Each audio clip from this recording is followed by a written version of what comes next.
Muy bien, amigos, bienvenidos a Radio Uruguay, bienvenidos a La Máquina de Pensar. ¿Cómo están? Arrancamos ya mismo aquí en La Máquina de Pensar, un programa especial, dándole la bienvenida a un escritor uruguayo, un escritor argentino que escribió La Uruguaya. ¿Cómo le va, Pedro Mayral? Muy bien, contento de estar acá. Pedro Mayral anda acá por Uruguay difundiendo, promoviendo la última novela. Sí. Que precisamente se llama La Uruguaya. Si me permitís, vamos a decir algo de Mayral. Escribió una novela muy famosa, Una noche con Sabrina Love, que aquella que hicieron la película, sobre todo con Cecilia Roth, El año del desierto y Salvatierra, un libro que me recontra recomendaron. Me dijeron que era muy bueno. También tenés varios libros, como 3 de pornosonetos. Sí, exactamente. Mira, eso no está ahí y lo sabés. Son unos sonetos que escribí con seudónimo. Ramón Paz. Como el seudónimo de Ramón Paz, sí. Sonetos, no sé si son porno, son eróticos, ¿no? Y los fui escribiendo de a poco a lo largo de varios años y salieron en 3 volúmenes. Probablemente salgan el año que viene en un solo volumen. Vamos a ver. Pero ¿qué sería? ¿Una reedición, una corregida y revisada por el autor? No revisada, pero sí es probable que ya salgan con mi nombre porque el seudónimo ya se pinchó. Mirá. O sea que cuando salió con el seudónimo realmente era un... Sí, no se sabía que era yo. ¿Y en qué editorial? Pero no eran... el primero salió en la Cartonera. O sea, la Cartonera. Y después salieron en de Vox. Cucurto, ¿no? De Cucurto. Y después salieron en Vox. Y claro, nadie sabía que era yo, solo sabía Cucurto. Y fue interesante eso porque incluso yo sabía que había un tipo que no me podía ver y le gustaban los pornosonetos y yo pensaba, cuando te enteres de quién son, ¿no? Así que... Claro, porque hay todas construcciones, ¿no?, en torno a las figuras públicas, entonces empiezan a decir tal cosa, tal otra, jamás haría tal otra, ¿no? Y de repente en un seudónimo está solo el texto. Exactamente, eso es lo que me resulta muy valioso de los seudónimos. El texto se defiende solo, sin el autor ahí, su trayectoria. Sin esa novela que hay en torno al autor. Claro, exactamente. Y fue muy liberador eso. Fue muy liberador hacer eso, escribir con seudónimo, porque me permití escribir unas cosas que nunca me hubieran permitido firmándolas yo. Ajá. La verdad que me dio libertad. El soneto era como una estructura muy cerrada, ¿no? Sí, es una estructura, un encofrado, digamos, muy estricto. Son 14 líneas con versos de 11 sílabas rimadas, ¿no? Sí, 2 cuartetes de terceto. Y entonces, dentro de esa cajita, yo me permitía detonar ahí dentro cosas muy berretas, muy actuales, incluso vulgares, sexuales. Y por eso le pusiste ese nombre también, que busca llamar la atención, pornosonetos. Los pornosonetos. Ahora, esas explosiones o esas digamos, habilitaciones que te da el seudónimo, eso después te ayudó también para continuar haciendo tu obra, digamos, pública, por llamarlo de alguna forma. Porque sin duda, escribiste también algo que me llamó la atención, El Gran Surubí, una novela en sonetos. Sí. Y El Equilibrio, que es una recopilación de columnas periodísticas, ¿no? Claro, me había quedado ya esa musiquita del soneto en la cabeza, y yo estaba tratando de escribir una novela que sucede como en el Río de la Plata, ¿no? Unos amigos de fútbol, escritores, de golpe una leva del ejército se los lleva y los hace pescar. En la actualidad, digamos, ¿no? Sí, en la actualidad, y los hace pescar lo meten en unos buques pesqueros a pescar unos surubíes gigantes. Un delirio. Radioactivos, ¿no? Por las pasteras. Sí, exacto. Se agrandaron así a lo por las pasteras uruguayas. Exacto, por culpa de los uruguayos. Claro, de los fragmentinos. Y entonces es como una cruza de Moby Dick y Martín Fierro, una cosa rara. No me salía en narrativa, no me salía en prosa. No me salía, no sé por qué. Y dije, ¿y qué pasa si lo intento con el soneto como si fueran estrofas del Martín Fierro? Como si fuera Martín Fierro, claro. Donde va fluyendo la narrativa. Y lo intenté y salió el primer capítulo, 10 sonetos, y se lo mandé al editor pidiéndole disculpas, que no era lo pactado, era para la revista Orsay. y me dijo, buenísimo, dale Ah, para bueno, adelante. te apretás para Orsay también, ¿no? Porque a mí Claro. me llamó la atención, digamos, que con tu trayectoria narrativa y todo esto, no es habitual, no es fácil, me parece a mí, No, ¿no? claro. Que una editorial, por ejemplo, como es Planeta, te admita Sí. una novela en verso, Sí, sí. ¿no? Me parece. Totalmente. Eso es lo valioso de muchos editores, ¿no? El tipo que se engancha con una obra Claro, tuya. con el contenido Sí. y no tiene miedo, digamos, a determinar. ¿Cómo se va a vender eso? O innovaciones, ¿no? O sea, no, se tiene confianza como lector. Sí, y sabe que lo va a vender desde ese lado, Claro. desde el entusiasmo. Cassiari me dijo, este es el primer capítulo, cada capítulo va a tener 10 sonetos y lo vamos a ilustrar. Ah, Y lo claro. hizo ilustrar con Jorge González, un tipo muy impresionante como ilustra, soneto por soneto, o sea que terminaron siendo 6 capítulos, son 60 sonetos, cada uno ilustrado. Mirá. Y hicieron un libro precioso, precioso, precioso. Así que sí, claro, efectivamente ahí me sirvió mucho haber escrito ya los sonetos antes. Sí, sí, bueno, eso es un entrenamiento también. Eso es un entrenamiento. Exactamente, Sí, sí, sí. Sí, es una gimnasia. sí. Es una gimnasia, es un entrenamiento que es como escribir también, supongo yo, minificción, ¿no? O sea que, ¿no? Después todo parece cortito y todo, Claro. ¿no? Sí. A veces hasta el músculo se adapta a esto. Incluso me dijeron, ¿no? Y me comentaron de que hay un escritor uruguayo que estaba Exactamente. escribiendo una contestación o una, Sí. ¿no? Es como un primo de Ramón Paz, que es el personaje de mi libro. Es como un primo de ese personaje y lo escribió Horacio Cavallo. Horacio Cavallo, que también le gusta hacer sonetos, es Sí, sonetista. es un gran sonetista. En general con ese y digamos con esa jerga, no sé cómo llamarlo, ese idioma del lunfardo, ¿no? Sí. O sea, son sonetos tangueros. Exactamente. Sí, muy hábilmente los hace, los he leído. Y hizo esta especie de contestación al Gran Surubí y creo que el libro está ilustrado también. Pero ya salió, ¿no? No, es un proyecto de libro y están esperando creo que es una beca, un subsidio que les va a permitir sacarlo. Proyectos, claro. Y yo creo que lo van a sacar, lo van a sacar, yo creo que lo van a hacer, ojalá. Uh-huh. En tu caso, sos novelista de Planeta, bueno, MC, esto está, ¿no? Publicado, pero empezaste como poeta, esto me parece importante, sí. No parece menor, no todos los narradores comienzan como poetas, yo diría sí, al revés. Es verdad. Que son menos, ¿no?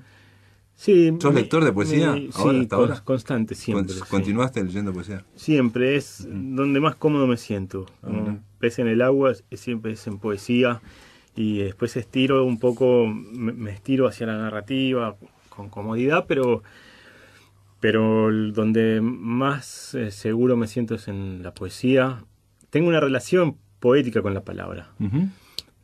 Como un extrañamiento del lenguaje, miro muy de cerca las palabras, me interesa cómo suenan, me interesa la concisión y digamos, lo sintético que tiene, la síntesis que tiene la poesía, la capacidad de apretar lo simbólico a muy poquitas palabras. En muy pocas palabras la poesía dice lo mismo que a veces dice la narrativa en varias páginas.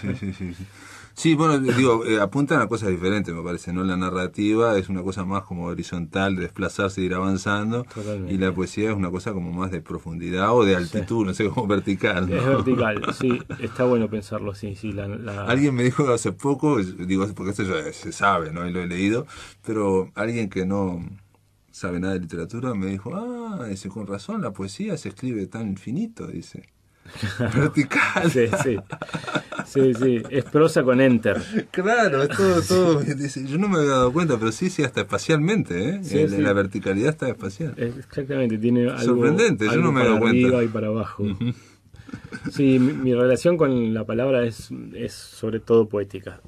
Y eso lo meto bastante en la narrativa también. Mis novelas tienen momentos donde hay un trabajo del lenguaje poético, ¿no? Sí, igual, digamos, vamos a hablar de la uruguaya, eso no se nota a primera vista, ¿no? Se nota, digamos. No. Se puede notar de repente en la idea de, por ejemplo, de estirar el tiempo, ¿no? Sí. Esto transcurre todo en un día, eso puede ser un recurso poético. Sí. Pero en general la narrativa, viste, como que va saqueando a la poesía a lo largo de todo el siglo XX, ¿no? Sí, cada vez se va volviendo menos poética, ¿no? La narrativa. No, más poética. ¿Sí? ¿Te parece que la narrativa está cada vez más poética? Me parece que la gran narrativa extrae de la poesía. O sea, si uno lee Pedro Páramo, va a estar leyendo de la poesía. Si uno lee 100 años de soledad, eso es casi, no voy a decir que es prosa poética, pero bueno, pero hay recursos. Por ejemplo, demostrarte un 5% y que vos averigües el 95%, ¿no? Sí. En ese sentido. Sí. O de cortar el tiempo, digamos, verticalmente. Los textos donde el lector completa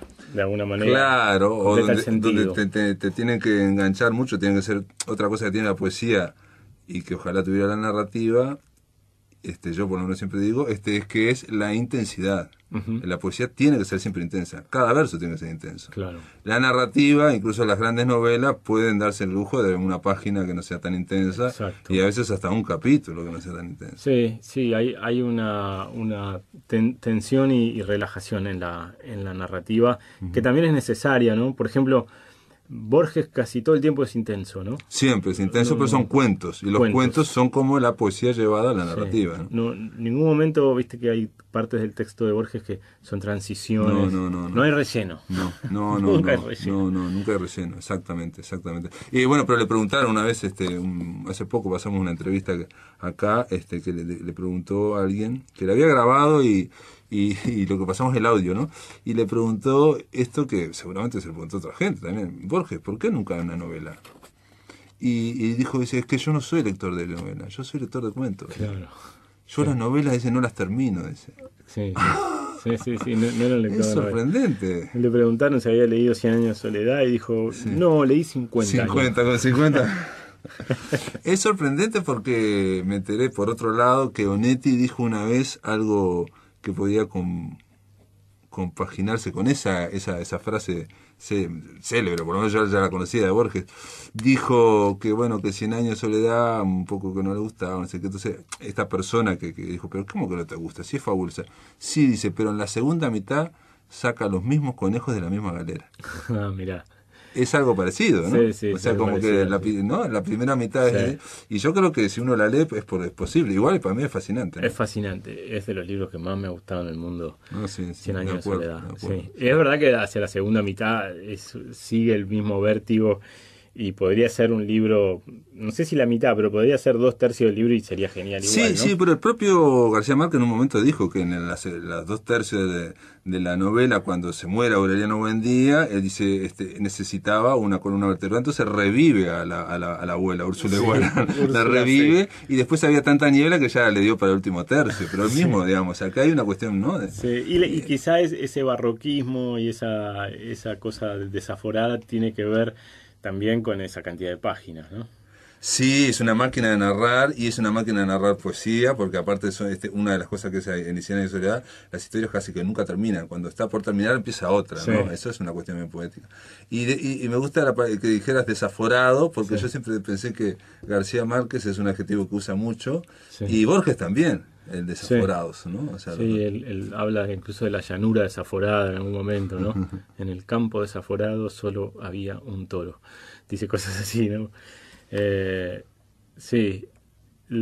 linda palabra desaforado. No sé bien de dónde vendrá, de perder los fueros. De perder los fueros, claro, de perder los fueros, perder los límites, ¿no? Perder el límite judicial o no, de la justicia, ¿no? Los fueros, ¿no? O sea, como el desaforado es el que... El desaforado es el que perdió. Por eso el campo puede ser desaforado, ¿no? Claro, exacto, no está con el aforo. En la Uruguaya todo transcurre en un solo día, ¿no? Aparentemente transcurre en un solo día, y hay varias referencias a Borges, se dice que es una Aleph, o que hay referencias también a Emma Suns, y que ese día es como una especie de Aleph. En realidad, incluso dice en un momento que cualquier día visto ¿no? en el recuerdo puede ser gigante, asediado, digamos, durante toda la vida de distintos momentos, ¿no? Absolutamente, sí. La Uruguaya es la historia de un argentino que cruza por el día a Montevideo a buscar unos dólares y a encontrarse con una chica uruguaya que conoció en Balizas el año anterior. Y bueno, en un encuentro literario. Faltó decir que ya te conté, ¿no? El encuentro ya te conté, claro. Faltó decir eso. Claro, porque digamos, lo que la gente que más o menos del gueto, digamos, del círculo literario, cuando lee este libro, que yo después pensé, nadie se va a dar cuenta, pero digo, yo sabía que yo no fui a ese, pero sabía que sabías del encuentro. Ya te conté, y sobre todo cuando mencionás que estuvo el escritor Espinosa. Claro. que sabía que estuvo, porque me lo Sí. comentó. Entonces digo, está Exacto. 2 más 2, aparte es muy chico Uruguay. Sí, totalmente. Ahí es donde aparece mucho esto de que la gente me dice, bueno, cuando vos te encontrás con el personaje de guerra, no, bueno, digo, no soy yo. Pero ¿cómo no sos vos? Entonces está todo el tiempo este equívoco de que Lucas Pereira soy yo. Claro. Y Pero se basa mucho en experiencias tuyas. Sí. Por ejemplo, ir al Ya Te Conté, digamos, en un encuentro literario falta poner el Ya Te Conté. Sí. Hay un Hablar montón con de cosas, sí. Gustavo Espinosa y hablar de las arañas de Marte, Sí. digamos. Que Hay acaba de un sacar mon- otra novela ahora, Gustavo Ah, Espinosa. ¿cuál? ¿Cómo se llama? La tercera es la trilogía. Ah, Está muy bien. después de Carlota Podrida sería. No, después de las arañas de Marte. Ah. Todo termina aquí, se llama, y está muy bien, basada en un verso de los iracundos. Mirá. Sí, la verdad que fue muy lindo ese encuentro en Balizas. Yo me quedé con una sensación así de flotante. Viste, porque era el ambiente de mar y los fogones y las guitarreadas y hablar con escritores y meterse al mar. Fue precioso. Y lo metí en la novela ese ambiente, como hippie chic. Claro, hippie chic. Nosotros incluso en La Máquina de Pensar, ahora que me acuerdo, en enero que pasamos grabados cosas a lo largo del año, pasamos una jornada de esas. Del Ya Te Conté, donde hablaba Gabriel Peveroni. Ahora no me puedo acordar de todo lo que hablaban, pero estaban ahí Gabriel Peveroni, lo habrás visto, ¿no? Sí, sí. Sí, en el libro... Capaz que te pasamos a vos también y yo no me acuerdo. Pero capaz que estaba. Sí. Porque eran mi mesas avatar. donde hablaban ahí. Hablábamos de temas, sí. De la dictadura. Y la gente de vacaciones, ¿viste? Venía a chusmear a ver qué era y se quedaba y escuchaban y compraban libros porque había una feria de libros así independientes, de editoriales independientes. Fue muy lindo encuentro. Por eso yo tenía muchas ganas de meterlo eso en la novela y lo usé todo ese ambiente. El personaje cae en uno de esos festivales así, con viste esa cosa flotante, la marihuana, y es un cuarentón entre veinteañeros, que de golpe se hace el que se camufla ahí, se siente parte, pero no termina nunca de ser parte. Nunca engancha. Pero bueno, ahí tiene un rosa ahí con una uruguaya, y que de hecho sea paso también cumple todos los estereotipos de Baliza, ¿no? ¿no? De todo. Sí, eso de estar descalzo todo el verano, ¿no? Exacto, sí. Uno, por lo menos yo me lo imaginaba con todos esos estereotipos, ¿no? El pelo negro, en fin, todo eso. Sí, a mí me interesaba mostrar ese ambiente, mostrar un poco Rocha.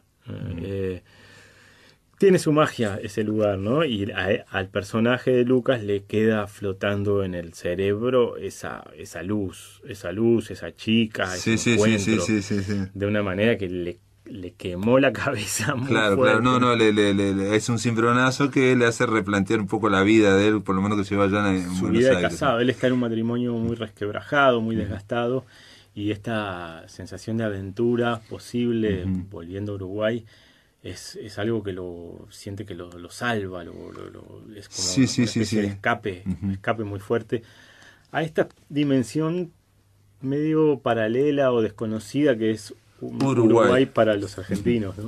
Muy bien, Pedro, aguantamos un poquito, vamos a hacer una pausa y hablamos después de la dimensión del universo paralelo que es Montevideo. Después de la pausa, amigos, estamos en La Máquina de Pensar conversando con Pedro Mayral. Gente, seguimos aquí en La Máquina de Pensar, estamos conversando sobre esta novela La Uruguaya, editada por MC, por Planeta, y escrita por este argentino que tengo aquí a mi lado, que se llama Pedro Mayral, y que me iba a hablar ahora. En el bloque anterior estábamos hablando de ese universo paralelo, que vos lo mencionás en un par de entrevistas, y yo hace poco, en La Máquina de Pensar, viste, cada tanto le vamos dedicando, casi que todas las semanas, a un autor, toda la semana, ¿no? Y en general son escritores, pero hace poco, o sea, hace unas semanas, le dediqué la semana a David Lynch, ¿no? Entonces estuvimos toda la semana hablando de David Lynch, y en un momento Patricia Arquette, que es una de las actrices de Lynch, dice que los universos que crea Lynch son muy inquietantes, dice, porque son muy parecidos a dice que vivimos nosotros, dice, pero tiene algunas reglas diferentes. Y eso lo hace muy inquietante, dice, y a la vez provocador, y a ella le generaba miedo, ¿no? Sí, me parece que de esa misma manera funciona un poco Montevideo para los porteños. Es inquietante porque es parecida pero es distinta. Es muy parecida, hay cosas muy parecidas, pero... Es como si fuera un universo paralelo donde pasó otra cosa en el pasado y la realidad se se desvió apenas. En vez de, en vez de zapatillas son championes, en vez de facturas son bizcochos. Está desplazado como un lugar en el diccionario de sinónimos, ¿no? Sí, no, y hay otra frase que vos lo empleás en la novela La Uruguaya y que hace referencia a Borges, y yo creo que, digo, yo no lo había leído en Borges eso, pero o no me acordaba, que es la idea de que Montevideo es como si fuera Buenos Aires anterior, ¿no? Sí. Es un Buenos Aires que se quedó en el tiempo, o de la generación anterior, ¿no? Sí. Y me pasó, digo por esto porque una vez, el año pasado estando en Buenos Aires, alguien me comenta que, bueno, qué lindo sería ir a Buenos Aires porque mi papá siempre dice, es como el Buenos Aires que había antes. Sí. Y ella me estaba diciendo que su papá lo había dicho, ¿me explico? O sea, entonces yo lo tomé como un tópico y que me parecía bien utópico, pero no sabía que estaba escrito por Borges. Me enteré ahora por tu novela. Sí, lo que pasa es que, bueno, por ejemplo, ahora, y esto no me parece que no lo vio Borges, pero Buenos Aires tiene como una especie de pátina ahora, así como de neoliberalismo después del menemismo, como una especie de cosa medio iridiscente y colorida, que a veces yo acá no lo veo, yo veo que hay cosas todavía, acá hay cosas medio setentosas por momentos, que a mí me resultan muy entrañables, porque soy nacido en los 70, entonces hay una convivencia de los tiempos acá. Por lo menos yo lo percibo así. En bueno, puede ser la famosa también lentitud uruguaya, que todo vaya más lento también. Me parece que es una valorización de cosas, no se entregaron a esta cosa del descarte, ¿no? Sí, compro y tiro. Bueno, digo, bien, y podemos ir intercambiando también estereotipos, ¿no? Porque porque yo leía La Uruguaya y hay muchos estereotipos uruguayos que están aquí planteados de la visión porteña, lo cual no está mal, porque yo leía y digo, nosotros siempre estamos diciendo acá, a nivel, digamos, literario sobre todo, increíble Buenos Aires lo que es, no solo en cuanto a la efervescencia cultural, en cuanto a aquellos escritores, ¿no? Sí. Que, bueno, aquí puede haber menos, ¿no? Sino en cuanto a la bolilla que le dan. Claro. ¿No? O sea, la repercusión que tiene, ¿no? O sea, en Buenos Aires, medios como La Nación o Clarín o, no sé, Página 12, le dedican una página a un libro que tiene 300 ejemplares de tiraje, ¿no? Claro. O sea, que no deberían dedicarle una página porque ese libro tiene 400 ejemplares, ¿no? Claro. Se la dedican porque eso genera prestigio, inteligencia, obviamente es muy inteligente eso. Eso aquí no ocurre, ¿no? Y sin embargo en tu novela dicen, mirá, los billetes ellos tienen a Juana Ibarburú, tienen a Pedro Figal, y nosotros tenemos todos militares los billetes, ¿no? Sí. ¿Qué importancia le dan a la cultura a ellos a Montevideo y nosotros no le damos? Siempre estamos mirando el pasto más verde del lado del vecino. Siempre es así. A mí me gustaba meter estos estereotipos porque es lo que ve un argentino cuando cruza, ¿no? Cuando cruza para este lado. Sí. Me gustaba, digamos, subrayar esas cosas porque son justamente los momentos de extrañamiento para el personaje, ¿no? Son los momentos en que las cosas son distintas. Y le permite pensarse a sí mismo, ¿no? Sí. Reflexionar. Sí, sobre que es la Argentina, ¿no? Y él creo que cruza, como le pasa a muchos argentinos, con toda la ingenuidad del mundo, la candidez, de que en Uruguay son todos buenos, ¿viste? Como el argentino baja la guardia y se tranquiliza, que no me va a pasar nada. Sí. Esa idealización que hay, ¿no? Una de Uruguay también. Sí. Porque yo sabía que cuanto más idealizado estuviera Montevideo y Uruguay, y más idealizada esa chica también, más fuerte iba a ser el sopapo que le iban a dar. A mí yo no lo pensaba por ahí, ¿no? Pero uno iba pensando que, bueno, no lo vamos a contar todo, pero digo que realmente eso iba increciendo. Los estereotipos van apareciendo, pero él va pensando. Y de hecho, todo esto que estamos hablando, el extrañamiento, todo es lo que le permite en la novela que por un lado ocurran cosas, pero hay mucha reflexión también, ¿no? A mucha velocidad, ¿no? Entonces hay una velocidad en la prosa que la hace muy entretenida. Sí, yo lo que resolví muy, digamos, ahí empezando es que sucedía en un día. Esto va a suceder en un día. Y eso me dio la velocidad del libro, o lo que sería el pulso. Es como si fuera una base melódica dentro de la cual yo me muevo, me puedo ir de ahí, porque el tipo recuerda para atrás cosas, su relación con su mujer, y, su infancia, su relación con el dinero, y después volver a caer dentro de ese día, que es el viaje de ese día. ese es el pulso un poco de la novela y es lo que le da la agilidad. Claro, digamos. claro.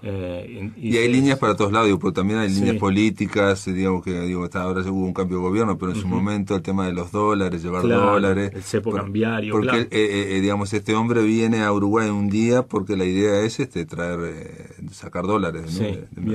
Va a sacar unos dólares. Y contrabandearlos a la vuelta. A contrabandearlos y cobrarlos al doble de lo que le claro, porque en ese momento había, yo qué sé, 5 tipos de cambios de dólares diferentes, ¿no? Me interesaba mostrar esa coyuntura política justamente por eso, porque era como un cerco fuera del cual él tenía que saltar. El cepo cambiario, creo que se llamaba el cepo cambiario. Un cepo.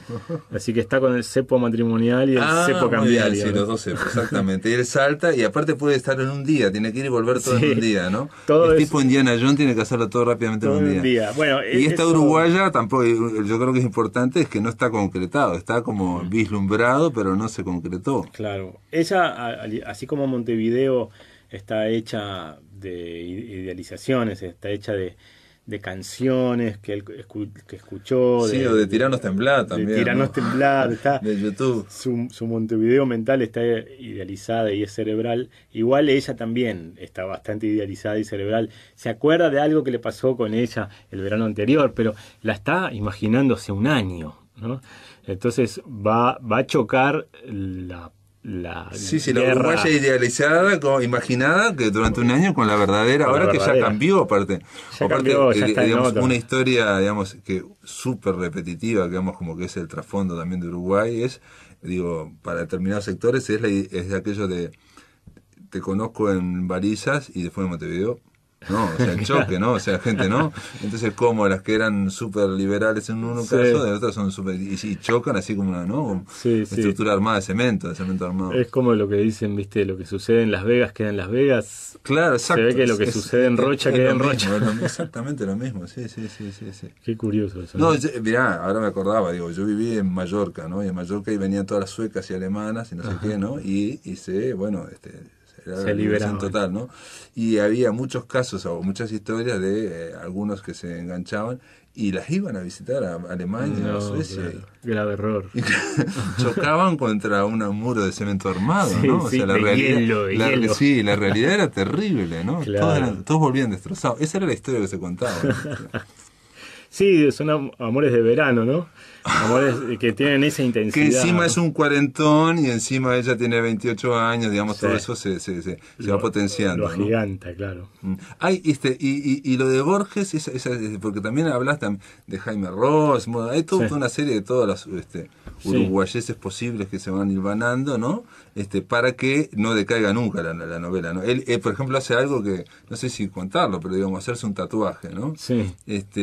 Está muy bien hecha esa parte, muy bien hecha. Y sin embargo, después que la lees, o por lo menos yo después que la leí, es el típico cuando se hace un tatuaje, pero no te das cuenta. Claro.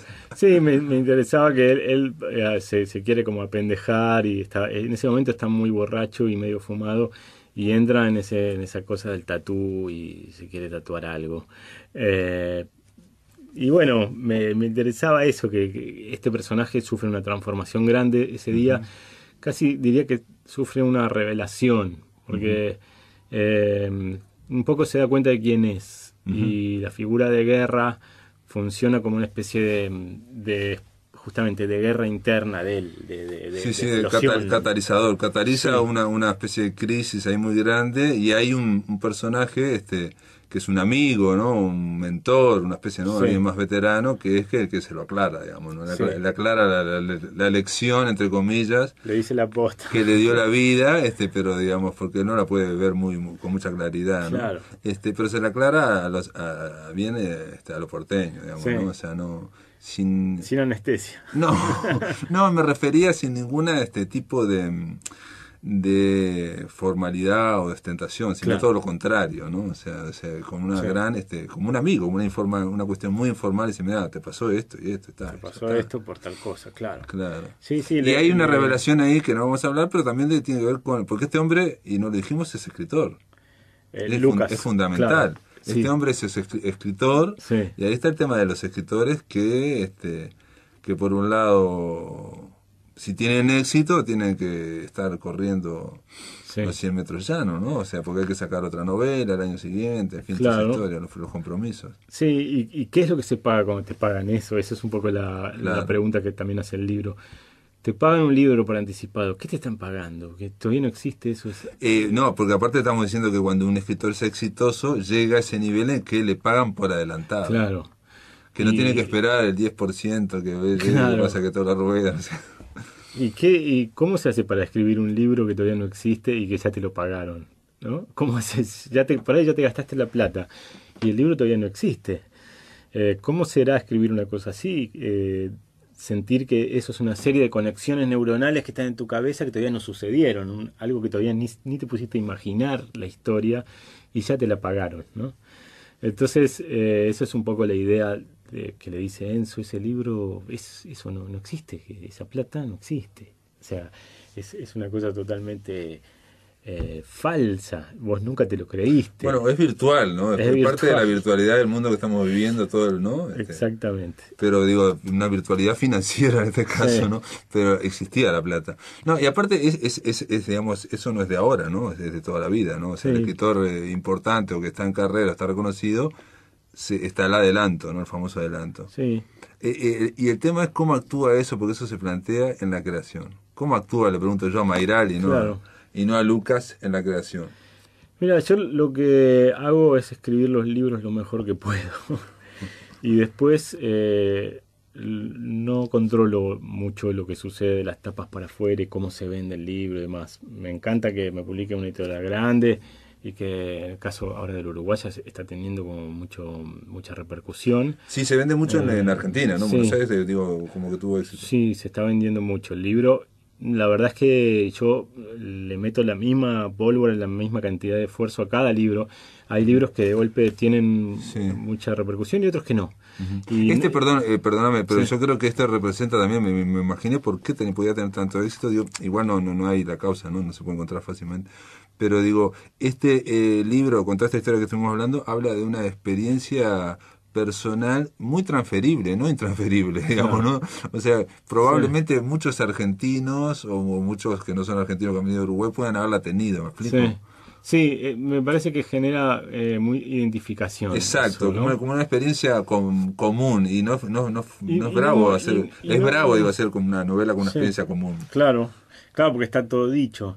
Y no solo en los hombres, curiosamente las mujeres también, digamos, se sienten identificadas con el personaje y de estar como atrapadas en matrimonio. ¿No? No es una cosa sola Sí, sí, sí.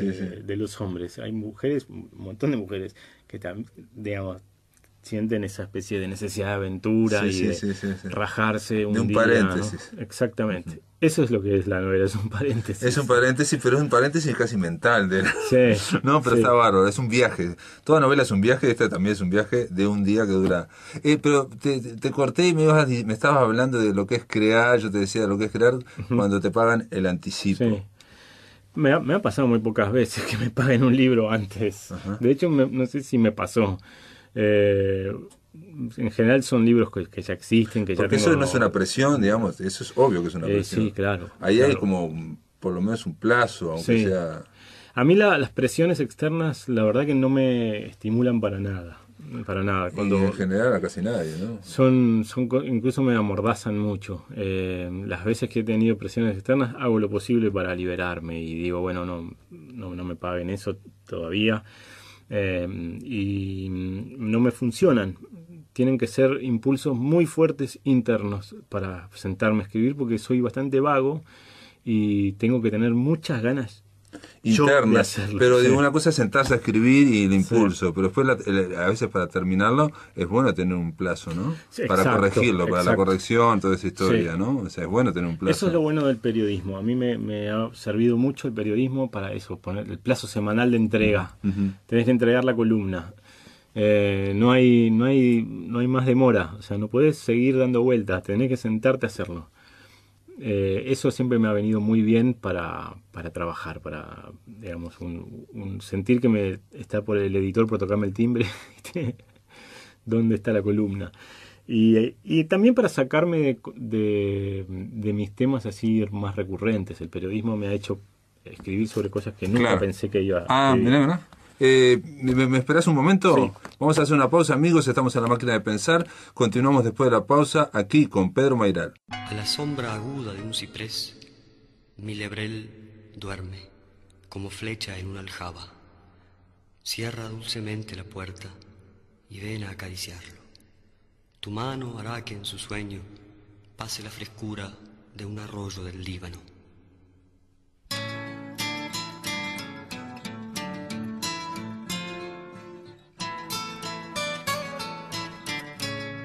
Tu voz me llega a veces por un aire de hierro, por un intransigente aire de vidrio y hierro.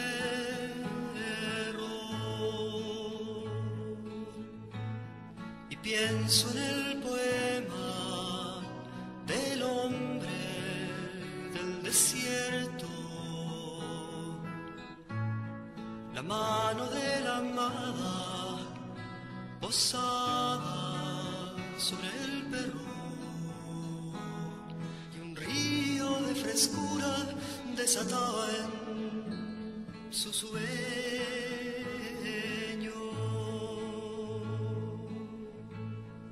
Tu voz me llega a veces sobre torres de hierro, sobre computadoras, sobre jardines muertos.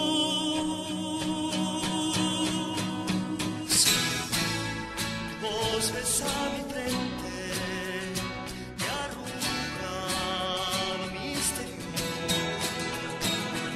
sueño contigo en el desierto, sueño con un río en el desierto, y sueño con un río en el desierto.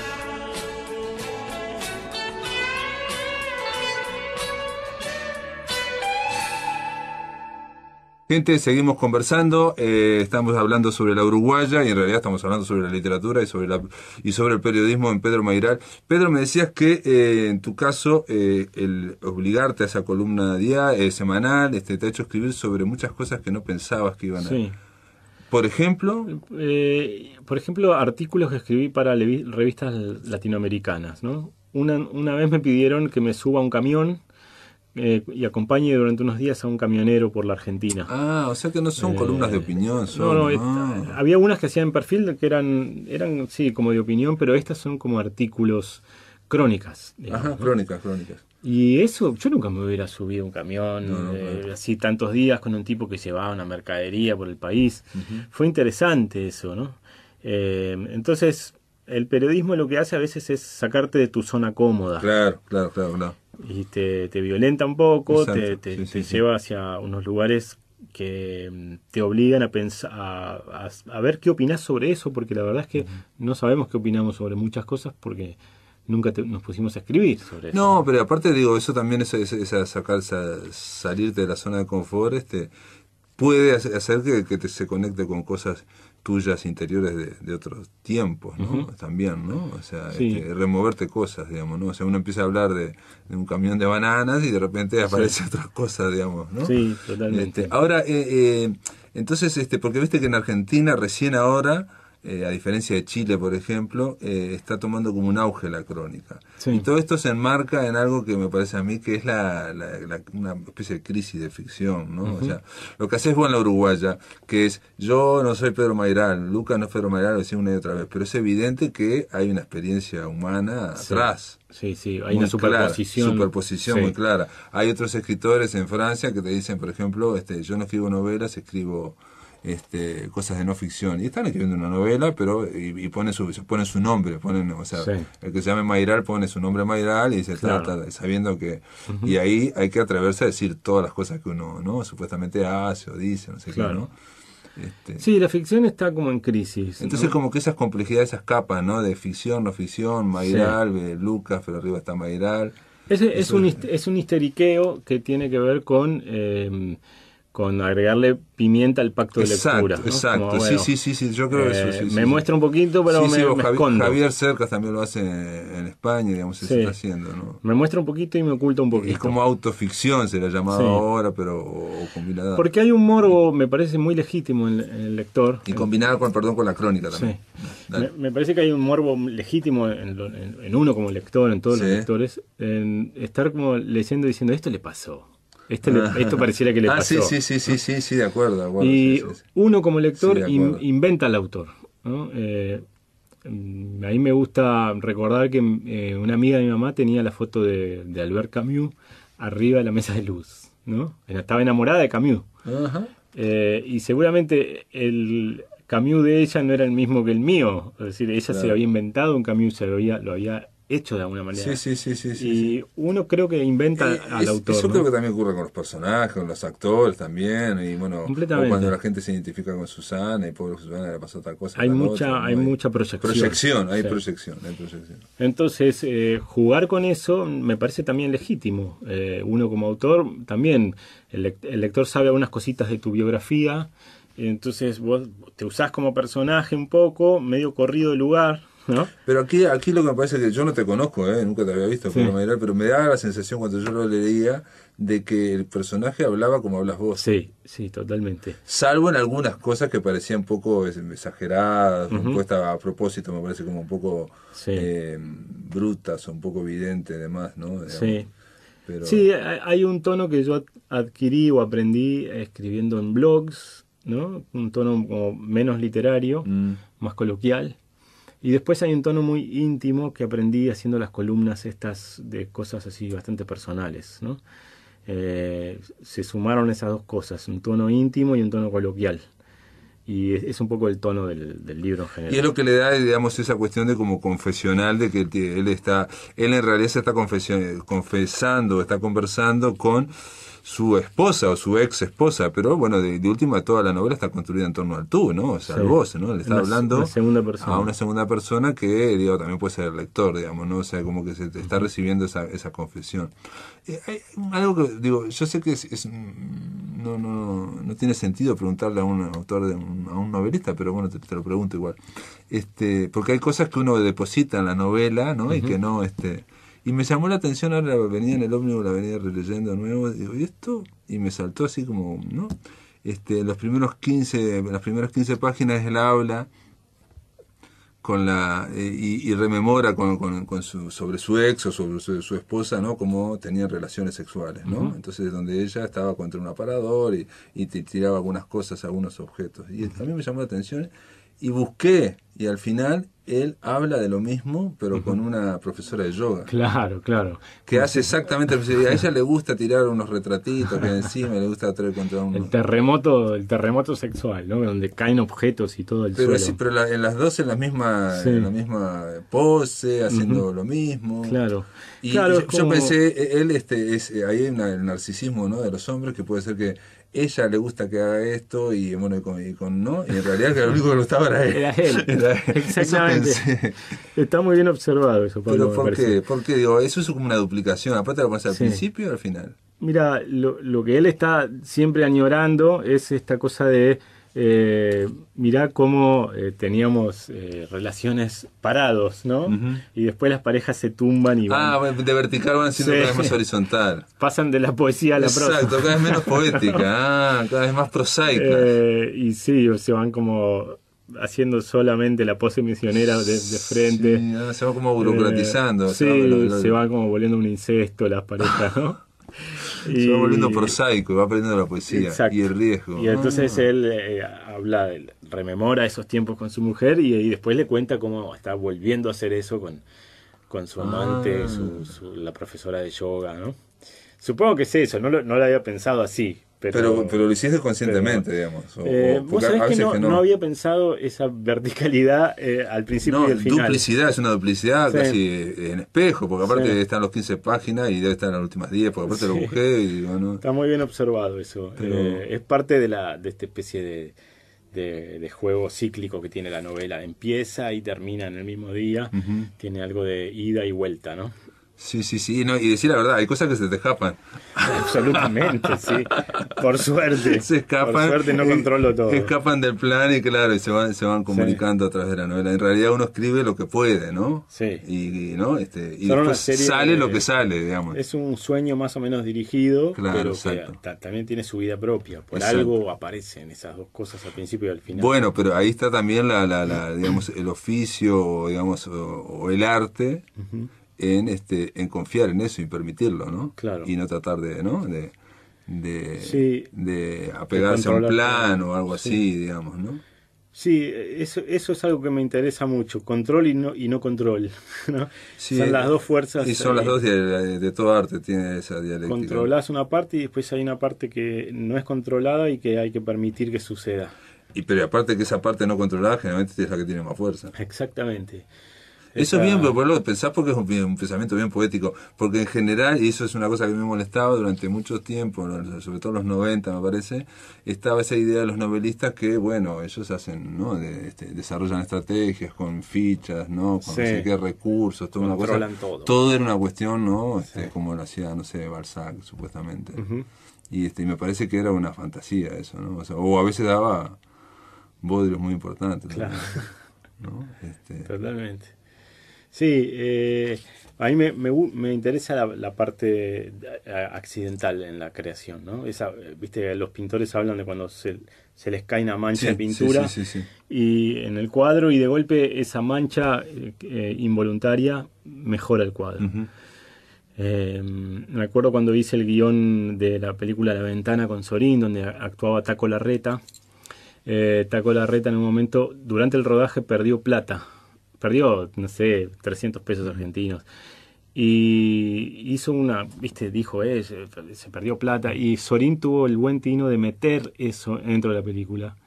Y el personaje de Taco en un momento perdía plata. Claro. Y quedó muy bien. Esa cosa no controlada, esa especie de accidente, ese detalle, entró en la trama y le da vida. Le da vida. Le da vida, ¿no? Totalmente. John Ford decía que a veces que las películas le gustaba una vez que estaban estructuradas para meterle pequeños chistes, que son los detalles que no hacen la narración, pero le da una vida brutal, ¿no? O sea, el personaje se inclina sobre una mesa y no tiene por qué, pero se hace y eso le da una vida, y es algo que él vio hace, ¿no? El día anterior. Hay una película de Buñuel donde un tipo se peina ante el espejo y él no ve que le quedan unos pirinchos parados en la nuca. Y no hace nada y el tipo sale con esos pirinchos y está perfecto. Claro, porque le da vida. Le da vida. Bueno, la semana de David Lynch, increíblemente vos pusiste el ejemplo de pintores, pero viendo un documental, él le da muchísima importancia, David Lynch, a la banda sonora, no al sonido, y lo trabaja muchísimo. Entonces, uno de los ingenieros de sonido, estaba hablando y dice, sí, nosotros lo hacemos así, con distintos canales, y cuando ocurre un accidente artístico lo ponemos aquí. O sea, iban cargando los accidentes artísticos en un lado para distribuirlos. No perderlos, digamos, ¿no? O sea, cuando ocurrían eso... Son parte de la textura de la película. Claro, y es algo que estás contra eso, ¿no? Sí, y a favor de eso también, ¿no? Pedro Meiral, La Uruguaya, está editado por Planeta. Gracias por estar acá en La Máquina de Pensar. Gracias por invitarnos. Amigos, se terminó La Máquina de Pensar. Espero que lo hayan pasado muy bien. Y nada, se terminó.